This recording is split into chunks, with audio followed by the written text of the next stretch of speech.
Dicho esto, quiero aclarar que el mensaje de esta mañana, de este mediodía, puede en algún momento sonar un poco confuso para usted, porque en algún momento mientras yo estudiaba y preparaba la exposición, fue un poquito como confuso para mí.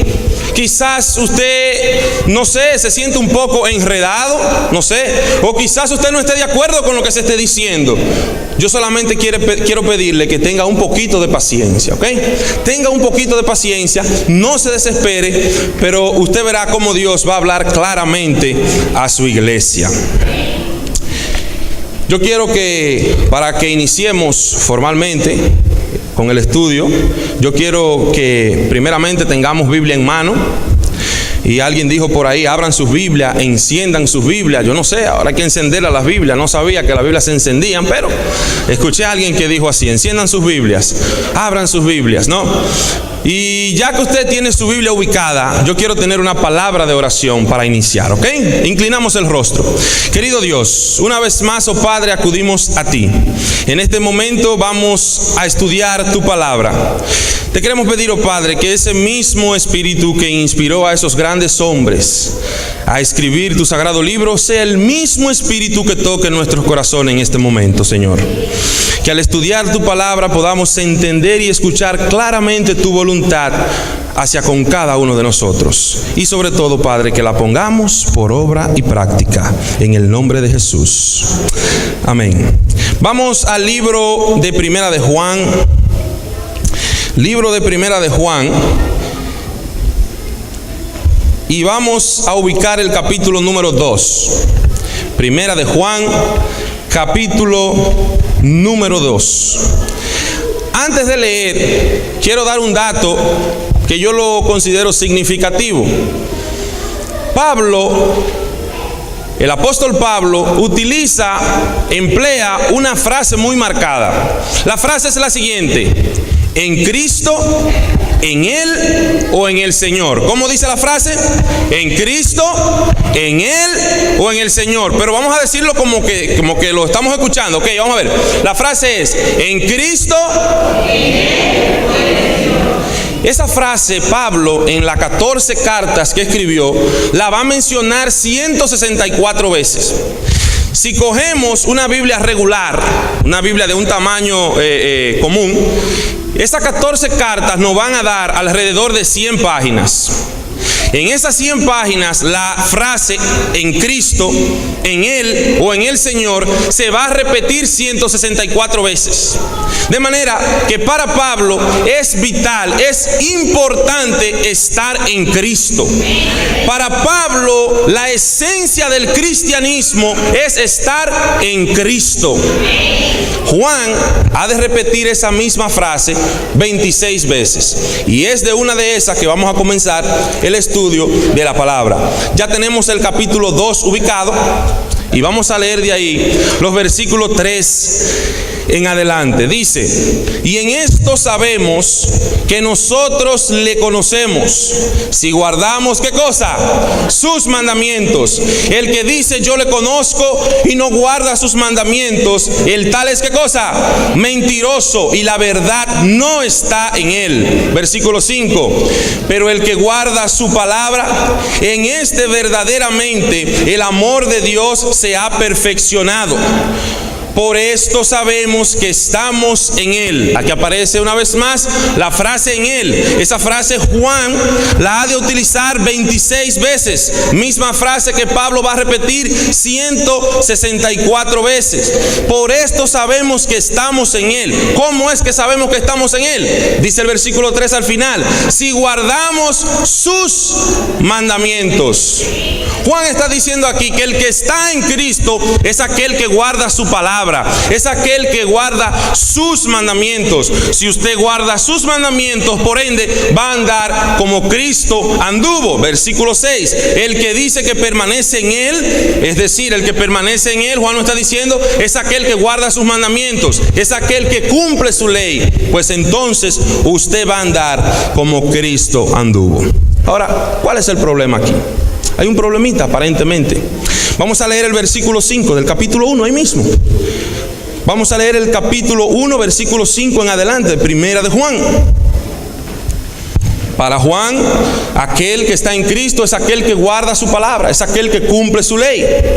Dice el versículo 5 del capítulo 1: este es el mensaje que hemos oído de Él y os anunciamos, que Dios es luz y no hay ningunas tinieblas en Él. Si decimos que tenemos comunión con Él y andamos en tinieblas, mentimos y no practicamos la verdad. Versículo 8: si decimos que no tenemos pecado, nos engañamos a nosotros mismos y la verdad no está en nosotros. Vamos a detenernos y vamos a analizar este cuadro que aparece aquí. Juan nos está diciendo primeramente que aquel que está en Cristo es aquel que guarda sus mandamientos. Si usted guarda sus mandamientos es porque usted cumple la ley. ¿Qué cosa es pecado? Transgresión de la ley. De manera que si usted guarda sus mandamientos, usted está cumpliendo su ley. Y si usted cumple su ley, entonces usted está en Cristo. Y ahora él va a tomar la comparación del que está en Cristo con la comparación de Dios. Dice: Dios es luz y no hay tiniebla en él. De manera que el que está en Cristo, el que guarda sus mandamientos, también anda en ¿qué? Anda en luz. Y no solamente que anda en luz, sino que anda como Cristo anduvo. Pero Juan termina diciendo que aquel que dice que está en Cristo porque guarda su ley, y si usted guarda su ley quiere decir que no peca. El que guarda su ley no peca, porque pecado es transgresión de la ley. Aquel que dice que está en Cristo, que guarda su ley, que dice que no peca, Juan dice aquí al final que es un mentiroso. Yo le dije a usted que el tema podía sonar un poquito confuso. Yo no sé si me están siguiendo con el argumento. ¿Me están siguiendo con el argumento? Amén. Mire, Juan dice: el que está en Cristo es aquel que guarda sus mandamientos. El que guarda sus mandamientos es el que cumple su ley. El que cumple su ley no peca. Y el que no peca entonces va a andar en luz, porque compara con la condición de Dios, que Dios es luz. Y no solamente va a andar en luz, sino que va a andar como Cristo anduvo. Estos versículos lo que nos están diciendo es que aquel que está en Cristo no peca. Pero Juan termina diciendo que el que dice que no peca es un mentiroso. ¿Y pero qué lío es este? ¿Pero qué lío es este? Estos versículos, esos textos, lo que nos están diciendo a nosotros es que para el hombre es imposible guardar la ley, pero tiene que guardarla. Es imposible para usted y para mí guardar perfectamente la ley, su palabra, sus mandamientos, pero tenemos que hacerlo. ¿Cómo? Eso lo vamos a ver más adelante. ¿Cuál era la actitud? ¿Cuál era el comportamiento de Cristo frente a la voluntad de su Padre? Porque aquí me está diciendo que si nosotros estamos en Cristo, debemos andar como Él anduvo. Pero ¿cómo anduvo Cristo ante la voluntad de su Padre? Vamos al libro de Juan. Juan capítulo 4. Juan capítulo 4. Este es un texto que quizás le puede despertar el apetito a alguien a este mediodía. Juan capítulo 4, y vamos a leer el versículo 34. Juan 4:34. Dice la palabra de Dios: Jesús les dijo: mi comida es que haga ¿qué cosa? La voluntad del que me envió y que acabe su obra. ¿Qué cosa era la comida para Cristo? ¿Qué cosa era su comida?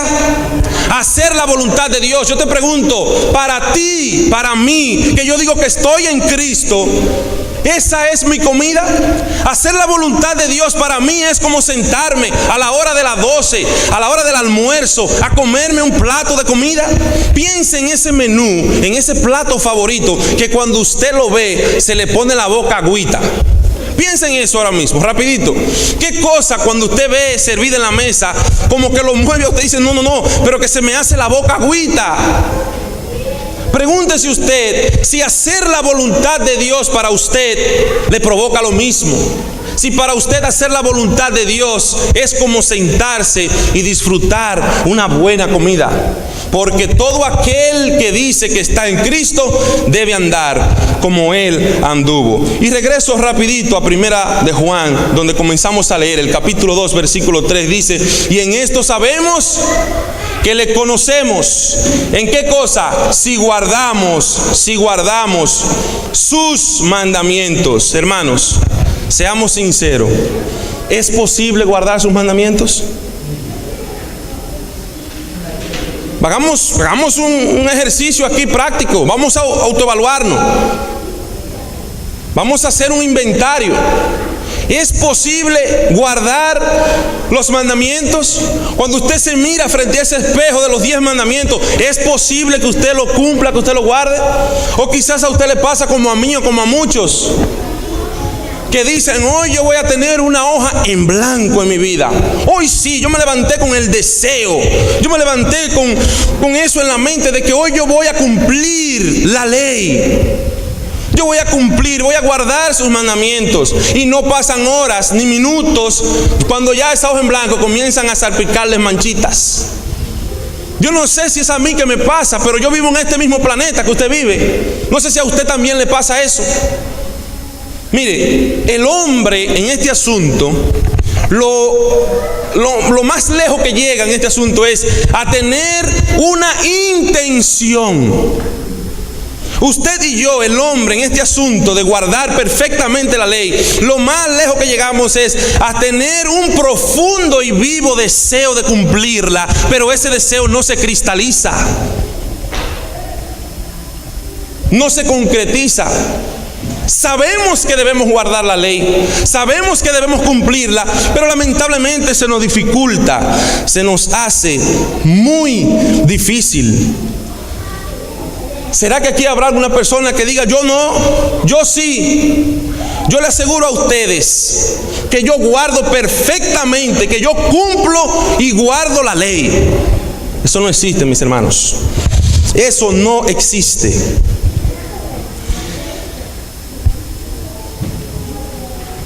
Decíamos que para Juan el argumento que él presenta es que todo aquel que está en Cristo es aquel que guarda sus mandamientos. Y si usted guarda sus mandamientos, quiere decir que usted cumple la ley. Y si usted cumple la ley, quiere decir que usted no peca, porque pecado es transgresión de la ley. Así que si usted cumple la ley, usted no peca. Y si usted no peca, entonces usted está en Cristo. Pero Juan también dice que aquel que no peca, aquel que dice yo no peco, es un mentiroso. Vamos al libro de Jeremías. Vamos al libro de Jeremías a ver qué quiere Dios para nosotros en cuanto a este tema de su ley, de cumplirla. Libro de Jeremías, el capítulo 31. Libro de Jeremías, capítulo 31. Y vamos a leer de ahí los versículos 33 en adelante. Dice Jeremías 31, versículos 33 en adelante.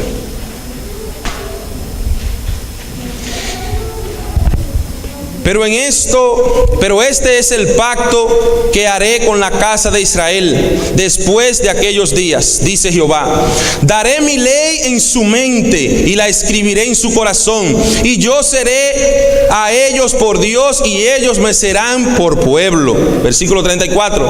Y no enseñará más ninguno a su prójimo ni a su hermano diciendo: conoce a Jehová, porque todos me conocerán, desde el más pequeño hasta el más grande, dice Jehová, porque perdonaré la maldad de ellos y no me acordaré jamás de sus pecados. ¿Dónde pone Dios sus mandamientos? ¿Dónde la pone? En su mente y en su corazón. De manera que Dios tiene, yo diría que por lo menos la intención de poner su ley, de poner sus mandamientos en su mente, para que a usted y a mí no se nos olvide que debemos de cumplir su ley, que debemos guardar su palabra. Dios tiene ese deseo y por eso utiliza la palabra y emplea la mente, el corazón, para que usted lo tenga fresco, para que usted lo tenga vivo, para que no se le olvide que Dios quiere que usted guarde su palabra. Todo aquel que dice que está en Cristo debe andar como Él anduvo. Miren, aquí vamos a hacer algo un poquito diferente. Todo aquel que dice que está en Cristo tiene algunas marcas, algunas características. Algo lo diferencia a usted si usted está en Cristo. Porque si usted está en Cristo debe andar como Cristo anduvo.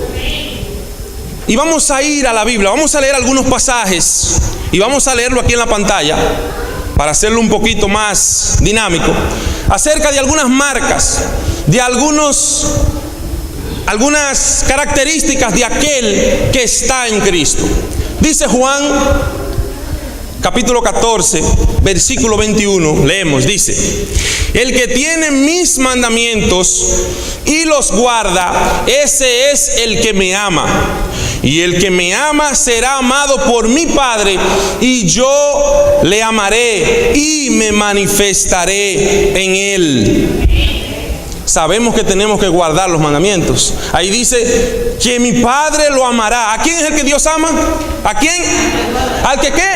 Al que guarda sus mandamientos. A ese es el que Dios ama. De manera que una vez más se repite y se pone bien claro que aquel que dice que está en Cristo, una marca, una característica fundamental es el que guarda sus mandamientos. Y otra vez podemos generar la pregunta, otra vez podemos elaborar la pregunta: ¿se puede guardar los mandamientos? Ustedes no me quieren contestar. Yo no sé si es que no quieren. Alguien dirá, eso es un gancho. ¿Es posible guardar los mandamientos? Porque aquí dice que el que dice que está en Cristo debe andar como Él anduvo. Y tienen que tener marcas, características, cosas que uno se dé cuenta, ese está en Cristo. Y una de ellas es aquel que guarda sus mandamientos. Te pregunto, ¿es posible guardar los mandamientos? Miren, esto es como un corredor de 400 metros con obstáculos, que en un momento corría y se fracturó este hueso aquí. No sé lo que son doctores, ¿cómo le llaman a este hueso? El fémur, fémur, ¿sabes? Así mismo. Se lo rompió. Así que él tuvo que durar mucho tiempo y recuperarse. Pero cuando se recuperó, intentó una vez más ir y correr rápido y saltar los obstáculos. Pero cuando intentó después de su lección, no pudo. Se dio cuenta que ya él no podía correr tan rápido, pero que tampoco podía saltar tan alto. Él tenía el deseo, él tenía la intención de correr rápido, de saltar alto, pero no podía. Quizás a usted le pasa lo mismo. Usted tiene el deseo, el anhelo, la intención de cumplir los mandamientos, pero cuando usted, como yo, se para y se mira en ese espejo de la ley, una ley santa y perfecta, usted quizás dice, como digo yo, es que yo no puedo correr tan rápido. No, esa es mi realidad. Yo tengo el deseo, yo tengo el anhelo, yo tengo la intención, pero no puedo correr tan rápido, no puedo saltar tan alto. Tenemos que guardar los mandamientos. Sabemos que no podemos, pero tenemos que hacerlo. Porque el que anda, el que está en Cristo, debe andar como Él anduvo. Una segunda característica. Vamos a ver si me funciona este asuntito acá. Yo estoy nervioso, no, es por esto, porque no sé para este asunto. Ok. Una segunda característica. Vamos a leer acá. Dice: haya pues en vosotros este sentir que hubo en ¿quién? Que hubo en Cristo Jesús, el cual, siendo en forma de Dios, no estimó el seguir igual a Dios como cosa a que aferrarse. Versículo 7. Sino que se despojó a sí mismo, tomando forma de ¿qué? De siervo, hecho semejante a los hombres. Mire, Jesucristo fue fue un siervo a tal nivel que experimentó un grado de humildad jamás vista. Es decir, todo lo que usted pueda derivar de la palabra siervo, Jesús cumplió con esos requisitos. Alcanzó un grado de humildad tremendo. Miren, yo no sé usted, pero yo no he conocido a una persona que sea 100% humilde. ¿Usted conoce a alguien que sea 100% humilde? Mire, hermano, eso no existe. Eso no existe. Porque hasta ese que usted ve que es, wow, mire, no es que eso dicen, esa es la humildad hecha persona. Ese no mata ni un mosquito. Ese es un santico. Eso es lo más humilde que hay. Hasta ese resbala en un momento. Eso no existe. Lo de la humildad, no.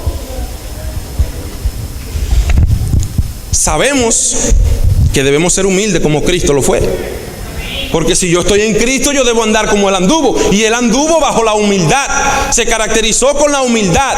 Sabemos que debemos ser humildes, pero lamentablemente no podemos. Porque algunos, escuche bien esto, algunos se sienten orgullosos hasta de su propia humildad. ¿Usted no ha conocido gente que se siente orgullosa de su humildad? Yo mismo bromeando le decía a algunas jóvenes ahí, no sé qué fue lo que me dijeron, y entonces yo le hice un comentario y al final le dije, wow, a mí me llaman el rey de la humildad. Uno lo dice de manera chistosa, pero hermano, eso de humildad un 100%, eso no existe. ¿Qué pasó acá? Eso no existe. Muchachos, no me asusten allá arriba, Ok, aquí lo tengo. Bien, ahí quedamos. No podemos ser humildes. Intentamos, tenemos el anhelo, tenemos el deseo, pero lamentablemente nos quedamos ahí. Pero debemos ser humildes. Una tercera marca, una más. Dice Hechos 10:38. Como Dios ungió con el Espíritu Santo y con poder a Jesús de Nazaret, y como éste anduvo haciendo bienes y sanando a todos los oprimidos por el diablo, porque Dios estaba con ¿quién? Dios estaba con él. ¿Cómo se la pasó Cristo haciendo qué cosa? Haciendo el bien. ¿Cómo se la pasó Cristo haciendo qué cosa?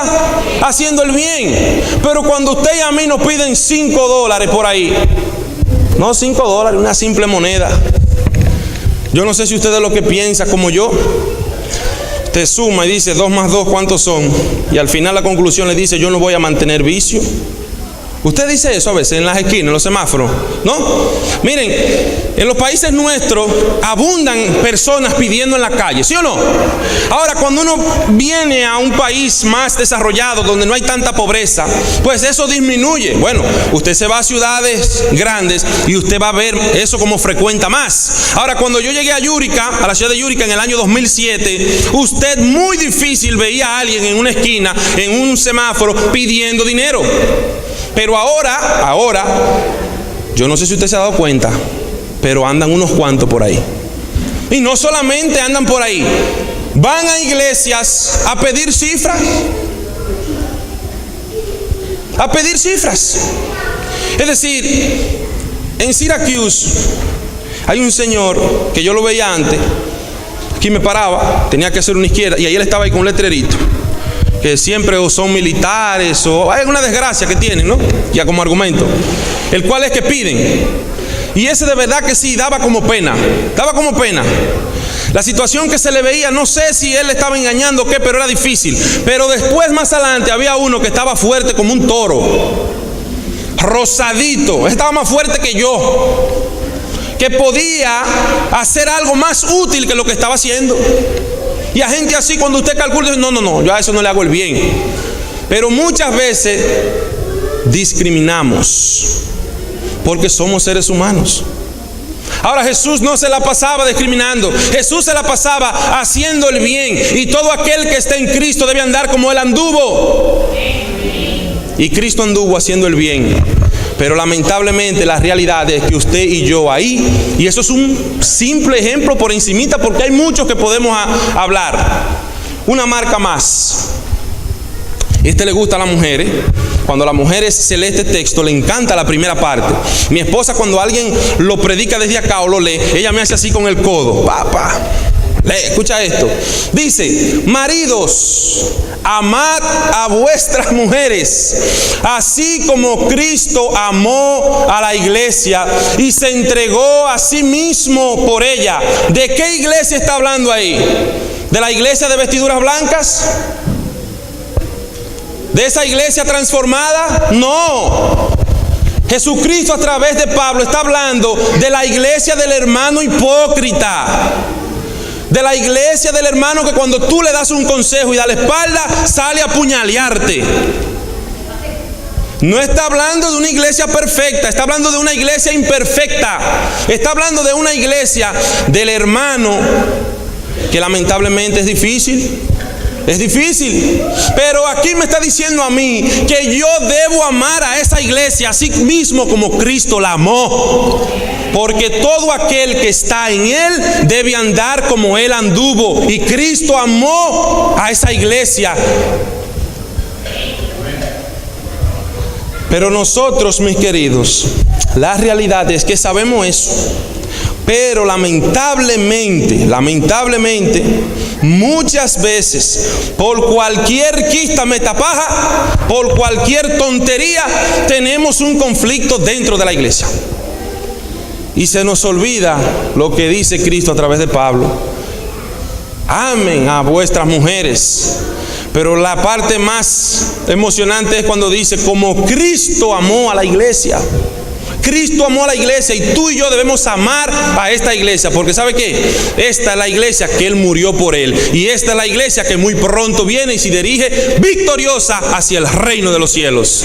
Esta iglesia con imperfecciones, claro que sí, donde hay gente chismosa, qué sé yo soy el número 1 cuando viene a ver. El hipócrita más grande, sí, péguenmelo a mí. Pero por esta iglesia Cristo murió y tú debes amarla, así como Cristo la amó. Porque todo aquel que dice que está en Él debe andar como Él anduvo.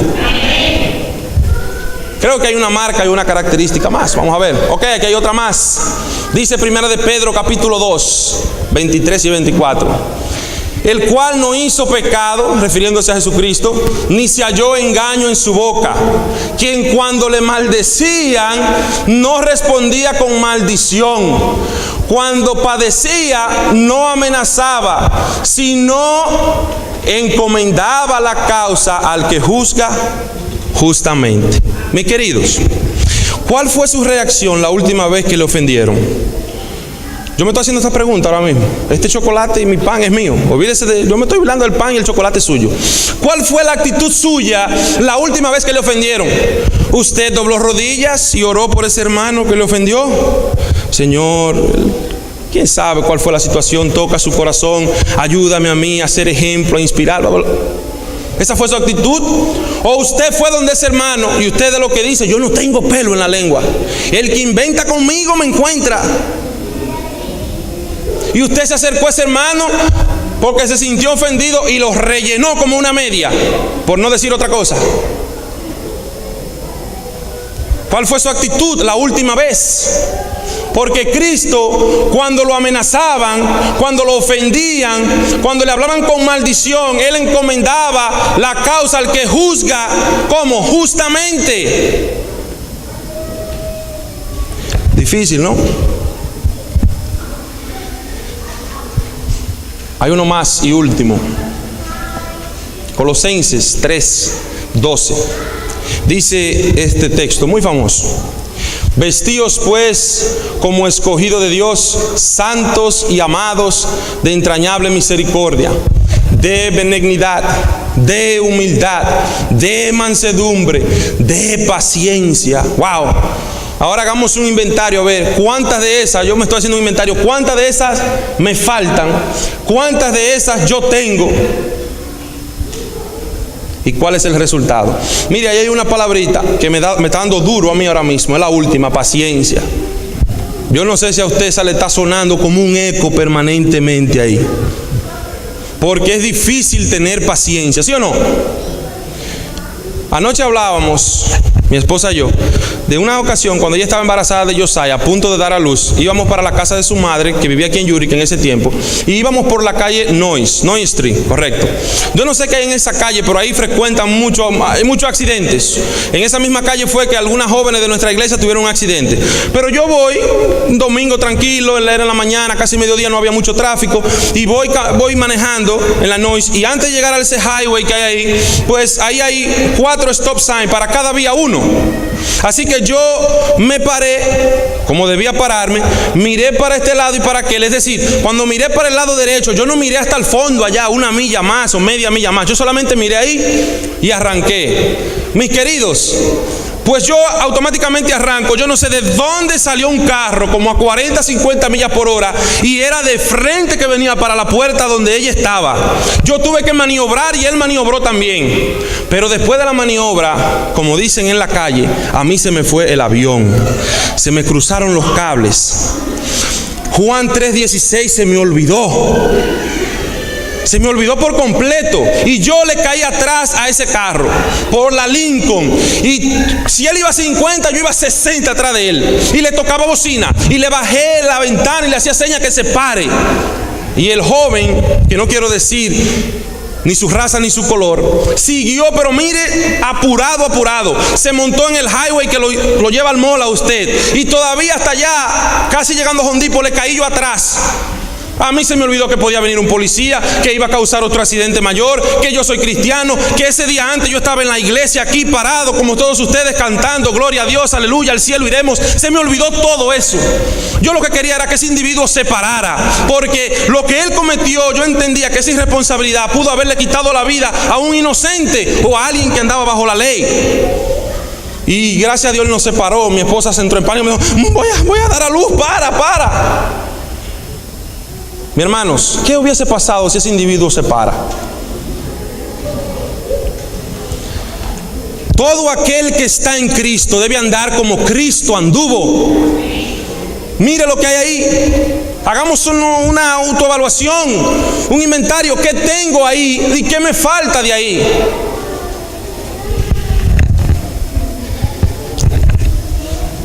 Hubo un hombre que sacó cuenta que él sí hizo un inventario, llamado Pablo. Pablo en Romanos 7:15 dijo, yo no sé lo que me está pasando, porque lo bueno que yo debo hacer, ¿qué pasa? No lo hago, pero lo malo que yo sé que no debo hacer, eso es lo que termino haciendo. Y al final dice, pero entonces yo apruebo que la ley es como, que la ley es buena. Es decir, él sabe que debe guardar la ley, pero no logra guardarla, no logra cumplirla. Él tiene el deseo profundamente de cumplir la ley. Él tiene la intención viva de cumplirla, pero él sabe que no puede porque termina haciendo lo que no quiere hacer. Y él sabe. Y él dice, no, yo reconozco que la ley es buena, que hay que cumplirla, pero no termino cumpliéndola, termino haciendo lo malo. Pablo no es ningún hipócrita, ningún farsante, simulador. Él está siendo sincero. Lo que le pasa a usted, lo que me pasa a mí cada día, que tenemos la viva intención, el vivo deseo de cumplirlo, pero lamentablemente se nos dificulta. Es aparentemente posible. El mismo Pablo dijo en Gálatas 2:20, ya no vivo yo, pero ¿quién es el que vive en mí? Dijo él. Te pregunto, ¿quién vivía en Pablo? ¿El pecado o Cristo? Los dos. Los dos vivían en él. Él no es ningún farsante, decíamos. Los dos, miren, cada ser humano tiene un niño Jesús dentro, pero también tiene un Herodes dentro que persigue cada día matar y eliminar a ese niño Jesús. ¿O no es el mismo Pablo que estaba diciendo que yo sé que la ley es buena y que debo de cumplirla, pero lamentablemente no la puedo cumplir? Hay un niño Jesús en usted, pero también hay un Herodes que persigue a ese niño Jesús para eliminarlo, para matarlo. Y hay una lucha interna todos los días entre lo que usted sabe que debe hacer y no lo termina haciendo. Te pregunto, ¿ustedes creen que hay solución para esto? Déjame decirte que la solución para esto se encuentra en la esencia del Evangelio. Esa esencia del Evangelio se llama Cristo Jesús. Hay solución para esto, sí, es verdad. Yo debo andar como Cristo anduvo porque yo estoy en Él. Si estoy en Él es porque guardo sus mandamientos. Si guardo sus mandamientos y cumplo su ley es porque no peco. Porque pecado, ¿qué cosa es? Transgresión de la ley. Así que como yo cumplo la ley, pues yo estoy en Cristo. Pero al final Juan me dijo que el que dice eso es un mentiroso. Y decíamos, y llegamos a la conclusión, que usted y yo tenemos el vivo deseo, la intensa intención de cumplirla, pero lamentablemente no podemos. Yo encontré una joyita aquí en este librito, El Camino a Cristo. Yo no sé cuántos lo tienen, muchos lo han leído. Muchos lo hemos leído. Y hay solución para esto. Miren lo que dice El Camino a Cristo. Antes de leer esta cita, tengo una bien interesante. Hubo una carta, aquí la tengo, casi se me olvida qué cosa. Hubo una carta en el año 1520 que Martín Lutero escribió a los nobles de Alemania. Yo voy a leer esta porción de esta carta y luego vamos a concluir con el escrito de Espíritu de Profecía, El Camino a Cristo. Esta carta, también conocida como el alegre negocio, y ustedes van a entender ahora por qué el alegre negocio, dice lo siguiente. Ponga atención para que usted pueda entender el argumento confuso y enredado que quizás se planteó en la mente de alguien aquí. Dice Martín Lutero: Cristo es Dios y hombre, pero jamás ha cometido pecado. Su justicia es invencible, eterna y omnipotente. Al apropiarse Cristo del pecado del alma creyente en virtud del anillo de bodas de esta, es decir, por su fe, es como si Cristo mismo hubiera cometido el pecado, de donde resulta que los pecados son absorbidos por Cristo y perecen en Él, que no hay pecado capaz de resistir la invencible justicia de Cristo. Martín Lutero está tomando Efesios 5, esa metáfora de Jesucristo, la novia, el matrimonio, y ahora lo trae en un lenguaje un poquito más claro. Mire, él está diciendo aquí: al apropiarse Cristo del pecado del alma creyente en virtud del anillo de boda de esta, es decir, por la fe, es como si Cristo mismo hubiera cometido el pecado. Miren, cuando usted se casa con su novia, usted al casarse con ella, escúcheme querido joven que esté enamorado, recién casado, o lleva muchos años, quizá lo vivió o no lo vivió. Usted cuando se casa con esta chica hermosa, usted se lleva los pasivos, pero también se lleva los activos de ella. Es decir, si esta joven, cuando usted se casó con ella, es rica, celebre porque usted coronó. Si esta joven es rica, celebre porque usted coronó. Usted tiene dinero, usted hizo su vida, porque usted, como dice mamá, se acercó a un árbol que da sombra. Ahora, si esa novia no tiene nada, si esa novia lo que esté llena de lío, si esa novia lo que esté llena de deuda, cuando usted se casa, mi querido, esas deudas, ¿de quién son? Son suyas también. Aquí hay gente que se están riendo, no sé qué pasó. Parece que se sintieron identificados. Lo que Lutero está diciendo aquí es que cuando usted y yo nos casamos con Cristo, Cristo toma sus activos y sus pasivos.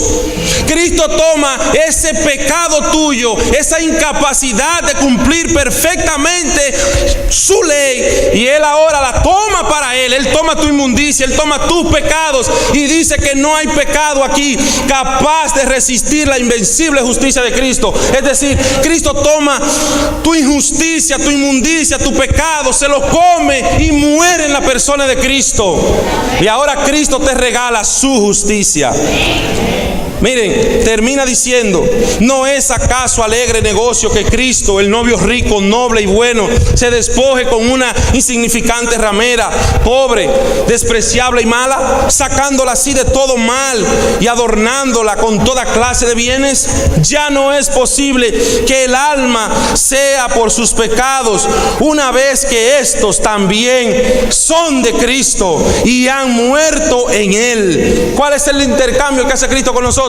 Mire, tú me das esa inmundicia tuya, tú me das esa incapacidad de cumplir perfectamente mi ley, y yo te regalo mi capacidad plena de cumplirla. Ese es el intercambio que Cristo hace contigo. Ese es el intercambio que Cristo hace conmigo. Que si tú no puedes, es verdad, pero el que puede te lo está brindando. Eso es evangelio, eso es gracia.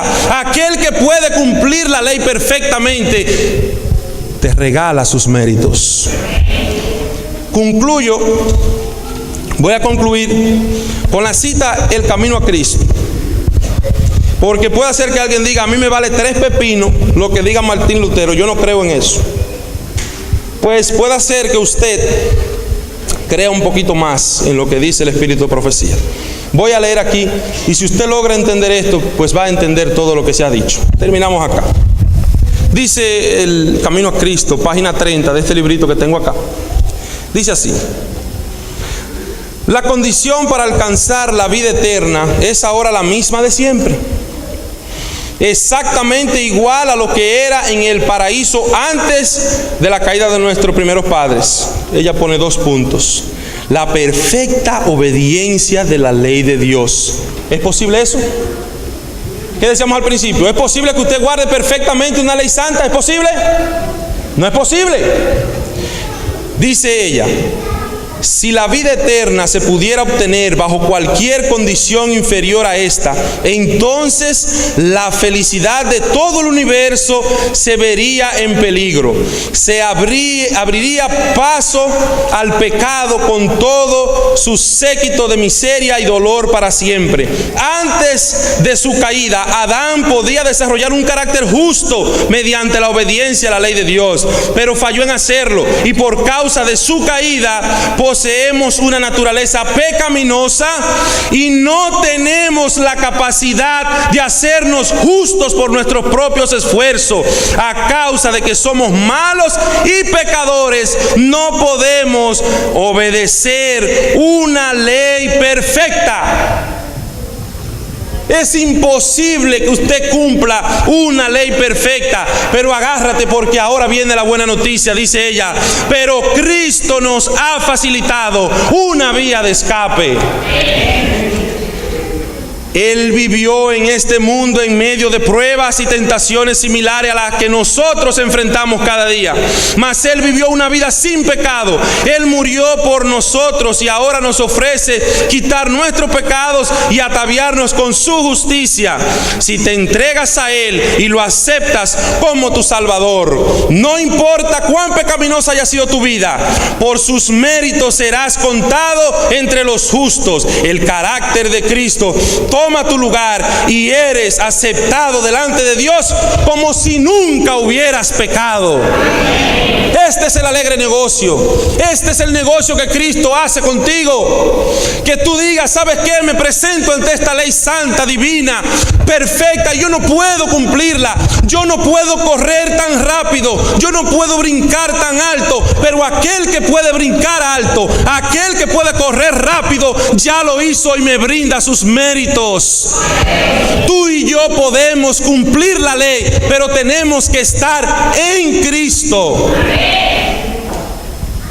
Voy a pedirle a Johnny que pase por acá, y mientras él nos deleita con un musical, yo cierro con esto que voy a leer. Deseado de toda la gente, página 629. Yo soy la vid, vosotros los pámpanos, dijo Cristo a sus discípulos, aunque Él estaba por ser arrebatado de entre ellos. Su unión espiritual con Él no había de cambiar. La unión del sarmiento con la vid, Él dijo, representa la relación que habéis de sostener conmigo. El pámpano está injerto en la vid viviente y fibra tras fibra, vena tras vena, va creciendo en el tronco. La vida de la vid llega a ser la vida del pámpano. Así también el alma muerta en delitos y pecados recibe vida por su unión con Cristo. Por la fe en Él como Salvador personal se forma esa unión. El pecador une su debilidad a la fuerza de Cristo, su vacuidad a la plenitud de Cristo, su fragilidad a la perpetuable potencia de Cristo. Entonces tiene el sentir de Cristo. La humanidad de Cristo ha tocado nuestra humanidad y nuestra humanidad ha tocado la divinidad. Así, por la intervención del Espíritu Santo, el hombre viene a ser partícipe de la naturaleza divina. El deseo de Cristo para ti y para mí es que seamos partícipes de la naturaleza divina. Que esa incapacidad de cumplir su santa ley, tú la puedas poner en Él, y Él ahora vacía en ti esa capacidad de cumplirla, porque tú y yo debemos estar en Él. Todo aquel que dice que está en Él es aquel que guarda su ley, es aquel que no peca. Pero si hay uno que no pecó, si hay uno que puede correr rápido, si hay uno que puede saltar tan alto, ese es Cristo Jesús. Ahora Él es la vid, y tú y yo separados de Él, ahí sí es verdad que estamos perdidos. Jamás podremos guardarla. Sí puedes guardarla, pero tienes que guardarla permaneciendo en Él. Tienes que permanecer en Cristo. Y cierro haciéndole un llamado a las personas que han escuchado el mensaje de este mediodía. No sé si usted ha llegado a la conclusión que yo llegué. Yo no puedo correr tan rápido, yo no puedo saltar tan alto, pero sí debo cumplir su ley. Y Cristo ahí está. Él guardó su ley perfectamente y Él hoy me regala sus méritos. Habrá alguien que dice: yo no corro tan rápido, yo no puedo saltar tan alto, pero sí quiero permanecer en Cristo. Y permanecer en Cristo es andar como Él anduvo. Mi hermano Johnny va a cantar. Dios quiere que tú tomes decisiones que glorifiquen su nombre. Este es el momento. Mientras Él canta, si sientes el deseo de venir aquí, a este lugar santo, y que oremos juntos y decirle: Señor, yo quiero irme a mi casa, a mi hogar, bajar al comedor a degustar los alimentos con la plena seguridad de que he renovado mi pacto contigo, de que no puedo guardar esa ley perfecta, pero tú lo has hecho por mí y me brinda tus méritos. Pues entonces, si esa es tu conclusión, ve aquí al frente y nos despedimos con una oración. Johnny va a cantar.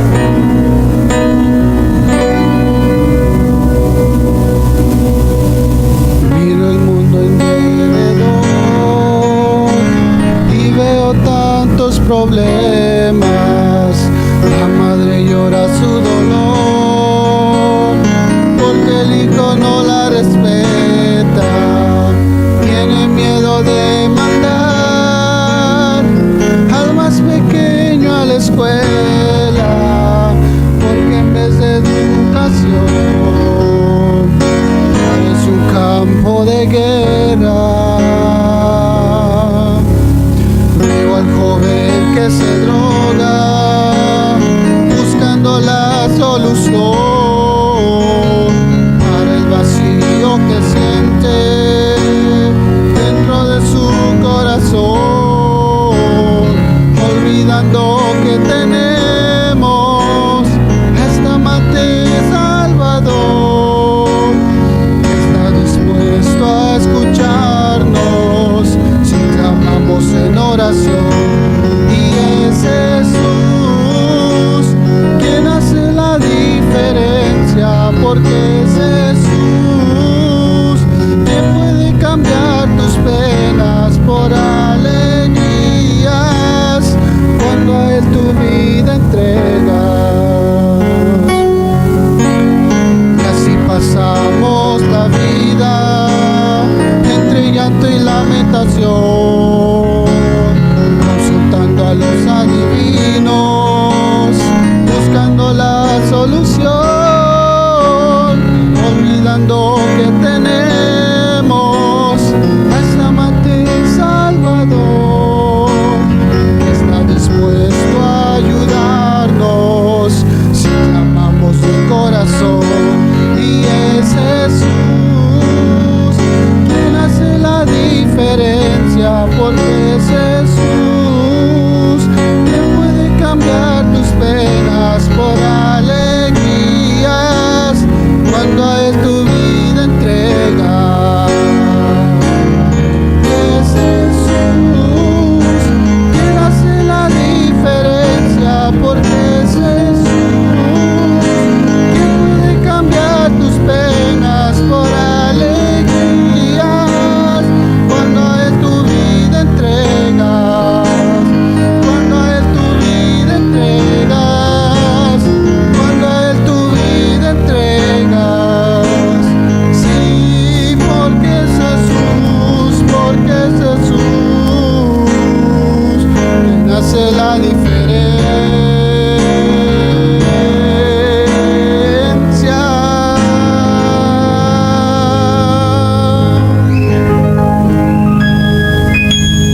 Apocalipsis 3, Jesús dice que el que venciere, ¿cuál será el premio?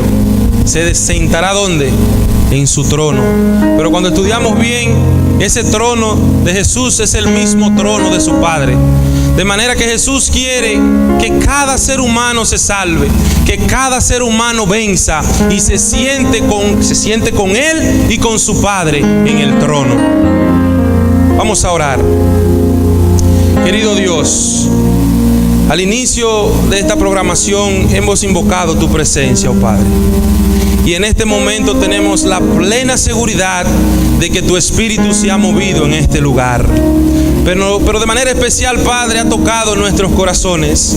Quizás no con palabras muy románticas, quizás no con una exposición que provoque mucho amén, mucha aleluya, pero sí ha provocado el deseo de cambiar, oh Padre. Hoy nos presentamos aquí delante de ti, Padre, reconociendo que no podemos correr tan rápido, que no podemos saltar tan alto, pero sí tenemos el deseo, tenemos la intención, tenemos, oh Padre, el anhelo. Es por eso, Padre, que nos abrazamos de tus sagrados méritos, oh Dios. Nos presentamos delante de ti en esta ocasión para depositar todo lo malo. Somos trapo de inmundicia, Señor, pero nos hemos casado contigo. Así que ahora te pedimos que tome toda esta basura que hay en nosotros y que todo este pecado, todo este mal hábito, toda esta inclinación hacia el mal pueda morir en ti, Señor. Que en este momento tú nos puedas regalar tu justicia. Queremos, oh Padre, compartir esa divinidad contigo. Queremos fusionar contigo, Señor, de tal manera que hagamos el bien de manera natural. De tal manera, oh Padre, que hacer tu voluntad sea nuestra comida cada día. Querido Dios, en esta hora salimos de este lugar con la plena seguridad que hemos renovado nuestro pacto contigo. Gracias, oh Padre, porque nos regalas tus méritos. Gracias, Señor, porque aunque está bien alto cumplir tu santa ley, porque aunque necesitamos correr tan rápido, tú ya corres rápido. Tú has demostrado que salta alto y estás de nuestro lado, querido Dios. En este momento, Padre, vacíanos de todo mal. Límpianos de todo orgullo, Señor, y que nuestra vida pueda ser únicamente llena y saciada del poder de tu Santo Espíritu. Hemos preparado un almuerzo. Te queremos pedir, Señor, que bendigas esa comida también. Provee a aquellos que no lo tienen. Te quiero pedir, antes de terminar, una bendición especial por tu hija, Juana María Cruzeiro. Ella ha reconocido, Señor, que quizás no hay nada bueno en ella, que quizás es difícil cuando ella se compara a una ley tan santa y tan sagrada, pero ella hoy se ha puesto de pie y ha salido aquí al frente en reconocimiento que también quiere abrazar tu justicia, oh Padre. Bendícela y que pronto esa decisión, ese anhelo, ese deseo pueda cristalizarse para honra y gloria tuya, Señor. En este momento nos despedimos de este lugar, pero jamás de tu presencia. Síguenos acompañando en el nombre de Jesús. Amén. Amén.